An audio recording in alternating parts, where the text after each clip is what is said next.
Welcome to the AT Pit Crew podcast. This high-energy show dives deep into the world of sports emergency care. Join us as we explore cutting-edge strategies, real-world experiences, and expert insights to help you step up your game in emergency care. We've got the tools, tips, and stories you need to be ready when seconds matter. It's time for the AT Pit Crew podcast. We have the green light in 3, 2, 1. Welcome to the AT Pit Crew podcast. I'm Ray Castle, and today we're diving into a critical topic for athletic trainers and other sports medicine professionals, preventing exertional heat illnesses in athletic settings. I'm excited to welcome a true expert in this field, Dr. Rod Walters. Dr. Walters is a nationally recognized athletic trainer and consultant with over 4 decades of experience in sports medicine. With 27 years directing collegiate healthcare, Dr. Walters has presented over 3,000 times on athletic training topics. He's a respected author and has worked with high-profile clients such as Cirque du Soleil, Major League Baseball, NFL, and the Big 12 Conference. Additionally, he served as an expert witness on sports injuries and has led athletic medicine review boards for the University of Maryland and the University of Georgia. Inducted into the NATA Hall of Fame in 2005, he's a sought-after speaker, educator, and expert in topics ranging from heat illness to concussion care. It's time to buckle up and let's get this show rolling. Good afternoon, Dr. Walters. Good to see you, Ray. Thank you so much for inviting me in today. Oh, it's a pleasure to have you here. It's always great to talk with you as always. So audience, this is what we have. We've got 11 laps here, 11 questions. Then we're going to get to we'll get to a final lap in, and then we'll do the victory lane, and we'll be out of here. So on a hot topic of exertional heat illnesses. So let's get started. So, Dr. Walters, you've had an incredible career in sports medicine and athletic training. So looking back, what has inspired you to focus specifically on exertional heat illness prevention as a major aspect of your work? You know, Ray, you're right. I've been very, very blessed, and please, it's Rod, you know that. So I've just been very blessed in my career. And, in 2018, when I was doing the consulting work, things were really starting to dry up. And all of a sudden, the George McNair case happened at Maryland. I was invited to come in and do an investigation there. We had another follow-up at Garden City, Kansas, and multiple other cases. And all of a sudden, got a lot of notoriety for, identifying cases in and around exertional heat. I'm tired of seeing these preventable injuries abused and happen. And I just think there's not many things that we deal with that's 100% preventable, but this is low-hanging fruit. And it's my passion right now to do everything I can to educate, everything I can to push people to look at how we can prudently prevent these problems and identify them and treat them when they occur. Well, that's a great, one is will lead into this next question, which really hits into this as you talk, you've obviously have experience in different settings in the field, and you've seen how exertional heat illness impacts athletes across various sports. I mean, you've been on the front line, obviously you've had to do case review for lawsuits, and in between prevention as well. But when you look back over that career, what can you break down like the evolution of management of exertional heat illness, and why is it? We know why it's a critical concern for athletic settings, but really about that, what's the evolution for what was done like in the 70s and 80s and or so on and so forth when you first started to today? As a student in the 70s, we were taught about heat strokes, and again, we've heard that they were preventable.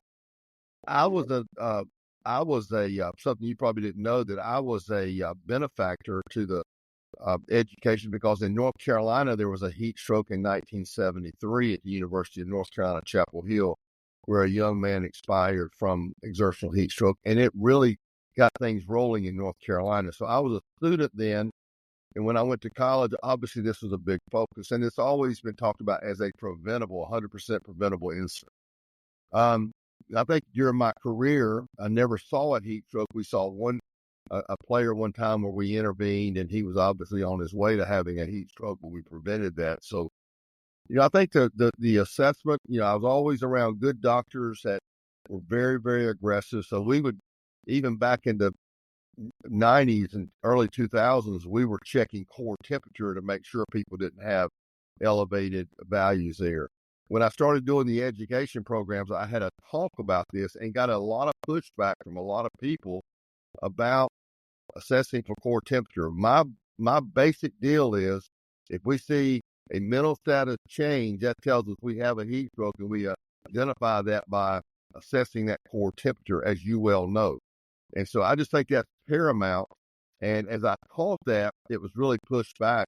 But when we made the report at the University of Maryland and we identified those as major problems, I think a lot of people started coming around, and there's several documents now that have addressed that. So, yeah, I've tried to relate that just as a sidebar. I've tried to relate it almost to, if your child is sick at home and you're going to take their temperature, and if they have a fever, you're going to give them medicine. But like think about athletic setting side, I just refer to it. They're definitely looking sick, and that if you're giving Tylenol, aspirin, whatever that is, to a child, cold water immersion that's the medicine you have to have, and know right. what temperature is. So it's really no difference there. So, Absolutely. um, Absolutely. so, so obviously we think about that. You mentioned earlier about your past, your physicians you've worked with and other providers, EMS, et cetera. They're really skilled early on doing that. So when we think about preventing heat-related illnesses or injuries, it requires that deliberate preparation and response. So what are, in your experience, and you've seen this, what are the key preventative measures that medical personnel and coaches should implement to, one, reducing the risk of heat illness, but how they plan that throughout the continuum and manage it if it does occur? Yeah, Ray, I think number one is, and with any incident that we're talking about here, we need to have an emergency action plan. We have to have a plan. And then we have to have a procedure specific to exertional heat stroke, exertional heat illness. So we want to prevent by having acclimatization, by having conditioning, and adhering to principles of transition. And I think this is something that we learned even more from COVID, the importance of transition, that when we recover, we come back and we have to be progressive. We want to make sure we have conditioning. We want to make sure we have acclimatization, and we want to make sure that we're not using exercise as punishment. So if we do those things, I think that helps prevent. I think the other point about the conditioning of those things is looking at the weather, making sure people are not dehydrated. I mean, I could go on and on and on, but those are the key elements. If we have a dehydrated person, we know they're predisposed to exertional heat illness. And so those are definite problems that we have to look at. And I'm not sure if that's the area you're talking about focusing on, but I really want to look at that, because I think if you have athletes that come into practice and they're in shape, they're acclimatized to the setting, and they're acclimated over a 14-day period, we know we're going to have less problems. But if we bring somebody in day one and let them go out and do a full practice, and we're going to expose those people and we're going to have problems. Right. So which leads into this, all this, my next question is for you is, we talk about, there's a focus on hydration and cooling methods. I know you and I have talked about this a lot over, Right. for a considerable amount of time, but it's not really a focus on specific body composition of the athlete, such as like you look at a soccer, we treat it as, we're going to treat a soccer player the same as an offensive lineman. And with that in mind, what are some of the common misconceptions? And I think even looking at statistically, what are those misconceptions about preventing exertional heat illness that you've encountered in your work and right now you see today that we need to consider? Great question. The big thing I see, these illnesses, these deaths are happening to big, fleshy players, offensive linemen. Studies show that over 97% of the problems are to people with a BMI of over 36. That's a large person. And so when we have that, that's why we call these exertional heat strokes, because they're exerting, they have large amounts of energy burning up in their body. They can't shed that heat to their surface, and that's why they have these problems. So number one is the body type. The NCAA's program of looking at temperature and environment has failed. Scott Anderson did the great article where from 2000 to 2017, we had 32 different exertional problems, cases of football players dying. In that same period, we've had 0 heat strokes in the NFL. So that's not apples to apples, but it's a time period, and it shows you the numbers of problems. The reason we're having problems in the college game is because we're not focusing on it. We can't condition these big linemen the same way we condition receivers or running back or defensive backs. So that's a major, major deal. The body habitus and how we condition these people, and they cannot shed that body heat. Yeah, I think you see that even I know even I'll just throw off on distance. We've talked a lot of the data has been on distance runners, and I do a good considerable amount of work in races, and I jokingly say that someone who's bigger like me, I'm less likely to see somebody if they're running a half marathon because they're running slower. They're not they understand they're going to either I'm not saying they tap out, but they may do that versus we see consistently in a heavier race the 3.5 to 4.5 hour runner. Those runners, those are the ones we see when I go to Boston Marathon. It's a specific time. They're full tilt. They're trying to push themselves. Absolutely. They push over that. So that's a great point. Great point. The changing. And I think it's a change the mindset, but also change the policy. Well, and look at what Dr. Godek's research showed that that some of the people were saying that we had a set amount of time and how fast the heat comes down. And these big players, it may take longer to cool them down. The point is, if we assess that patient, we recognize those symptoms, we assess that patient, we treat them with cold water immersion until their temperature comes to 102. It doesn't say a time factor. We don't know. And that's why it is so important, so critical that they use core temperature so we know where we are and how hot that person is. Yeah, it's interesting that there's not cookie cutter out. So, I've seen not at all. I've seen a high level performing athlete in the tub, cold water immersion for 35, 40 minutes. And right. And because they kept jumping up and down, you don't cool them down below that 102 versus some maybe 20 minutes, but it gets into that. I think the point with that you bring out is just you've got to have the temperature consistent readings to have a clinical trajectory. You've got to know what's going on, but also you think about exertional rhabdo or other issues are going on with the patient. They're starting to that metabolic collapse. So absolutely. Great. So you mentioned earlier about protocol. We move forward to the next question I want to ask you is you mentioned about having protocols and the difference in procedures and EAP as well. So you've worked with a number of different organizations like the NFL, MLB, other groups as well. So how do those protocols, if I'm an athletic trainer at a high school or at a small college or how do those protocols for presenting heat illness in professional sports differ from those at a collegiate or high school level? I think the guts of it are the same, Ray. I think the machines that we use to assess those people, the machines we use to cool those people, the mechanisms we use may be different, but the science is the science. When you get to 100, if you recognize that person's in an exertional heat stroke, they've got to be cool. They have to be cool till they get to 102. So it doesn't make any difference. And when I do training, I am very fortunate to work with NFL teams, Major League Baseball teams, and go through these emergency scenarios for them. It's the same thing there that I do at the University of Kansas or I do at any other institution or high school. So the science is the science. So getting into the science, and we talk about there's a lot of medicine that does not have a set pathway. And this is where we get into review boards.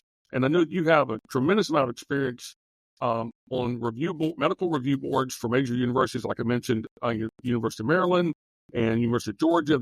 You mentioned Kansas, and especially I know you've gone on board after there have been some high-profile incidents of exertional heat illness. So, but the various levels, what lessons can schools and sports organizations learn from those unfortunate events and how they can improve their emergency action plans through a review. We need to have a review board process, and I'm going to add another add on to that is how do you? I'll ask that in a second. I've got a follow up to that.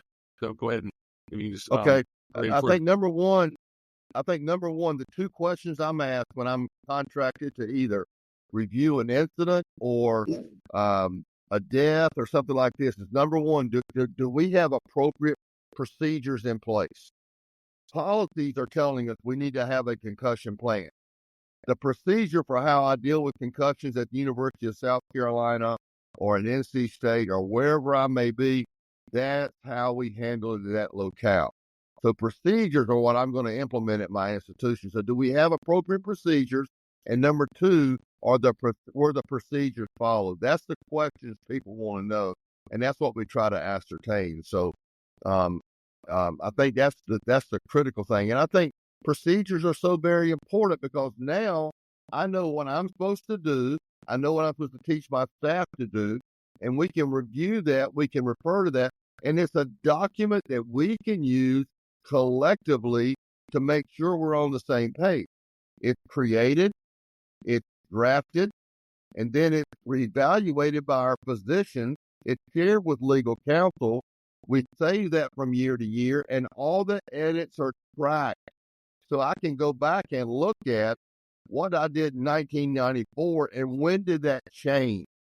And so I do think it's important to make a note here that I don't think it's fair for you to judge cases from 1998 on what we know today. We have to, and that's why it's important for you to know and your listeners to know they have a copy of their procedure from 98. They can look at that and they can say, this is what we did based upon what we knew then. And as it changed, we can track those changes and we can see that in our procedures. That was a long answer, but I hope you understand what I'm saying. It was spot on. I mean, just having those constantly. So as a sidebar on that, like the review board process, and we talk about the protocols, and we know that medicine, you want to implement something, but it's not out in the literature. And we know it may be a couple of years behind the process. I mean, just from the publication standpoint.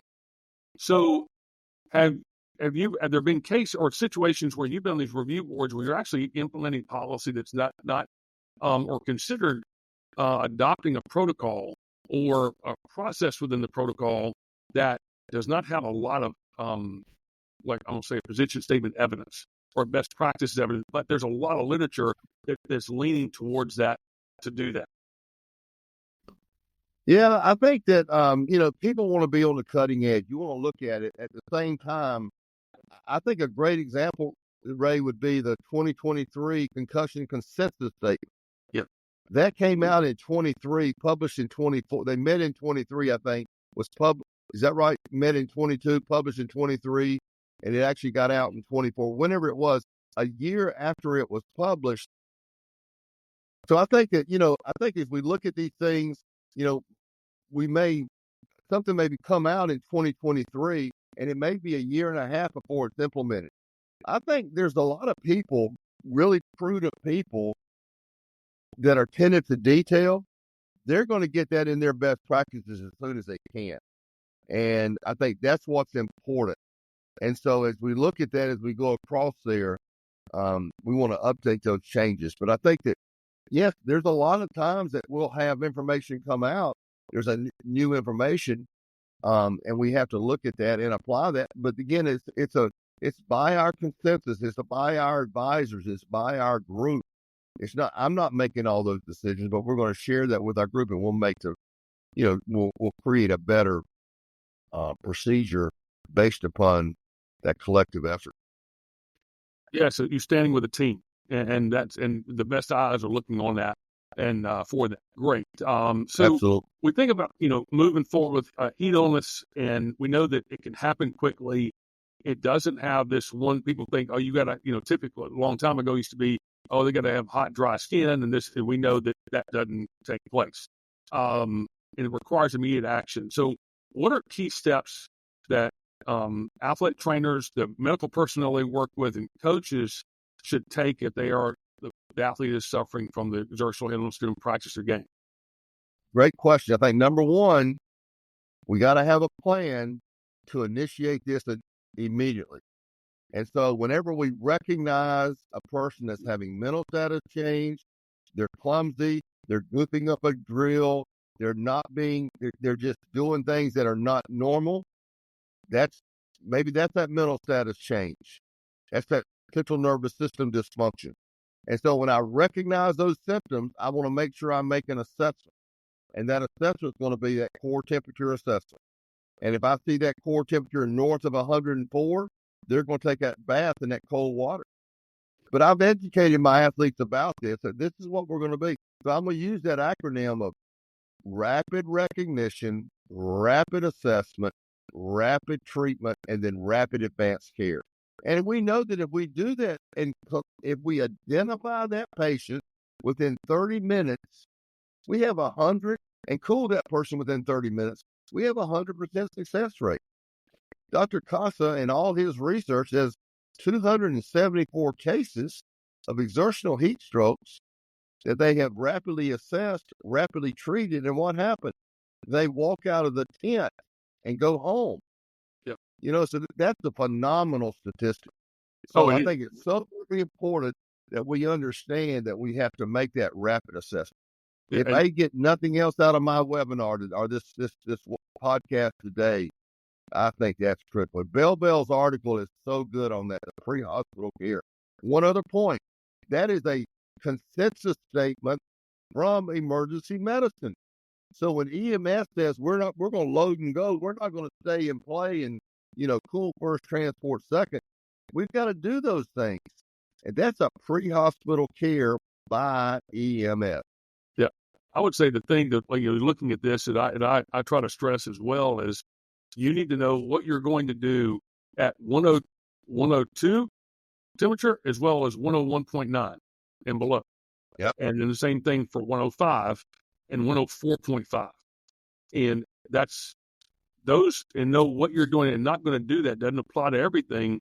Right. But have those are three different treatment processes right there. And realize when they get to 101.9, they're going to start falling quick. Yeah. And you may have rebounds. You see someone drop from 108.9 around 109 down to like 94, 93. Absolutely. I mean, that's probably one of the worst things I've seen. I mean, and we couldn't, we're trying to warm them up and you can't do that. It's hard to do that. So, absolutely. But the person eventually went home. So, which is a good thing. Right. So, yep. All right. So moving forward, you've obviously consulted a wide range of organizations on EAP development, emergency response training, as well as, the policy procedure reviews. Can you give a quick example of where your interventions you help prevent a serious heat-related illness? And I say could have died. They learn from that process to get better in what they did before versus what they did, with that implementation and the takeaway from that experience. I don't have a specific case on exertional heat. I think there's a lot of them though, because we're preventing it. I mean, we're doing just that. If we didn't do the training we're doing, if we didn't do the education we're doing, they may have a lot more incidents. I really feel good about the emergency scenario reviews that we do, where we come into a school and we'll go through those different scenarios, where it be sudden cardiac arrest, head and neck, major head, truncal trauma, or exertional heat stroke. I know we had a client this year that we reviewed those protocols. 4 days later, they had a cardiac arrest, just like one of those scenarios. And that client called and said, "Hey, we had a positive outcome here. Thanks for all your team." I said, "You guys were buttoned up. That's not us. That's you." So what they do there is great. So I just love education. I love trying to help people. I love giving them the tools. And I don't, this is not about me. I just want to try to educate everybody I can, because I think there is such a need for this as far as emergency action plan, as far as having great procedures for these preventing exertional problems. And I think what you're doing here is tremendous to educate this stuff. And I think that's why I always told you I would always be available to do this, because I love it. I think you got the invite to come back again already. We're not even done yet. So That's good. So, Thank you. so obviously, you've done not just from the experience, but you've done over 3,000 presentations on topics. I want to say that first off, I told my wife that, and she's like, "You need to get to work." So I got to catch up with you a little bit. So, but for anyone attending your workshops on heat-related illnesses, what's the number one piece of advice you hope they walk away with? For exertional heat problems, Yes, yes. I think number one is just conditioning. Making sure have conditioning, acclimatization, and follow scientific principles.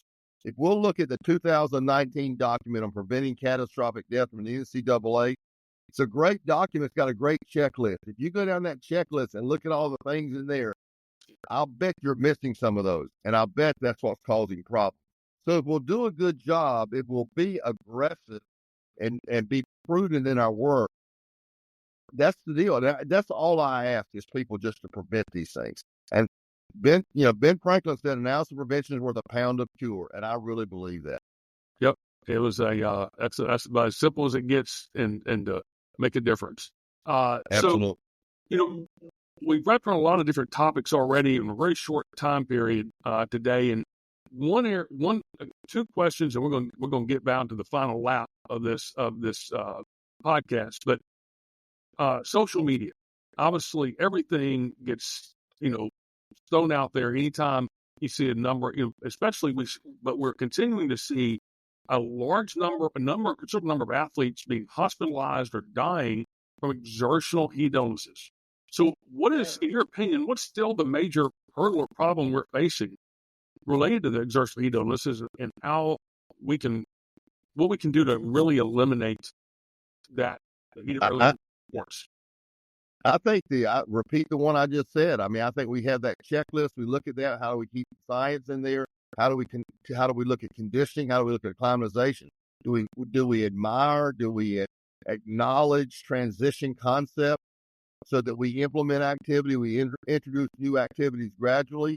We don't have rogue people out there conducting these programs. And I think anytime we do that, it will help us. It helps us prevent these problems. So, one of the, excuse me, we got last lap before the final lap. So we know that exertional heat illness is not just a summer problem. It's a year-round problem, depending on the part of the country you're in, or even the environment type of event you're doing. What advice would you give athletic trainers and others working in colder climates where the risk may be underestimated, or they assume that, it's only 65 degrees out today or 70 degrees out? That mindset, what would you tell them? You got to always have it on your radar. That's always on that differential. I think that it's always a potential there. We've seen them in February. We've seen them in, October. We've seen them all around the year. We definitely seen it in the summer. So it can happen at any time. I think you have to keep that on your radar. You have to be aware of it. Your cold tub's always got to be accessible. I mean, whether you have cold tanks, whatever you have, but you got to have a plan. Failing to plan is planning to fail, and that's going to be a problem. So we have to have a plan. Great. So we've gone into the pit stop. We've refueled for the last lap. We're coming out of the caution, the light, the flag, and it's full tilt, full throttle. So 5 questions, 5 rapid questions. And here we go. Your favorite movie? Probably Grease. That's a good one. Can't go wrong with that. Favorite musician? George Strait, no doubt. Oh, you can't go wrong with that. That's the box set is phenomenal. And then, of course, I saw him in Baton Rouge here. He came here a couple years ago for pretty phenomenal in Tiger Stadium. Favorite food? I don't know if I have a favorite. I love Italian. I love Mexican. I love Cajun. I love coming down your neighborhood. So yeah, I love food, as you can see. Oh yeah, I'm well versed in it as well. So all right. So if you weren't doing your current career, what would you do? Boy, Ray, that's a great question. I don't know. I love what I do. I am the luckiest guy in this business. Athletic training has been so good to me. I looked at physical therapy as an undergraduate, and I didn't think it. I love the team aspect of this. My hobby, the thing that I love to do outside of this, is woodworking. So I don't think I could do that full time though, but I'll promise you, I'm the most blessed guy in our profession. Fantastic. I love hearing I that. love You don't work at all. You just go to play every day, and that's what I love. So, absolutely. one question, other than woodworking, what's a fun fact about you that audience may not know? My wife says I'm the best sous chef in the world. You know, we work hard all day. We come home at night. We fix dinner together, and if we're having lasagna and somebody's got to soften the onions and saute that's my job. So I'm her helper in the kitchen, but I love my wife. I love cooking with her, so that's always fun. I love that. That's awesome. That's a great way to cooking up something good all the time. So with the Absolutely. people you love. So we're now in the victory lane. So thank you so much, Dr. Walters, for sharing your expertise. Before we wrap up, can you give us one final thought on what our audience should prioritize in the prevention and management of exertional heat illnesses? Stay on your toes. Just assess these cases. Make sure you have a plan. Run your medical timeout. Have your information. Know what you're going to do. Don't let these things catch you by surprise. Be prepared. I think that's always critical. So that's it for this episode of the AT Pit Crew podcast.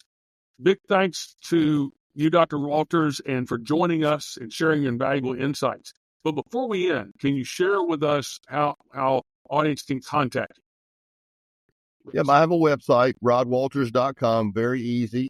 And my contact information is on there. So if you send me an email, I can certainly do that. I'm on LinkedIn at Walters Inc. and on X it's Walters Inc. But so I have several places there. But I do Facebook for social stuff, but not a lot of work stuff. So that's the primary way. Great. Well, thank you so much again. And audience, thank you so much for participating today. And be sure to like, subscribe, and share this episode with your community. And if you love what you heard, don't forget to leave us a review. Until next time, we are out of here.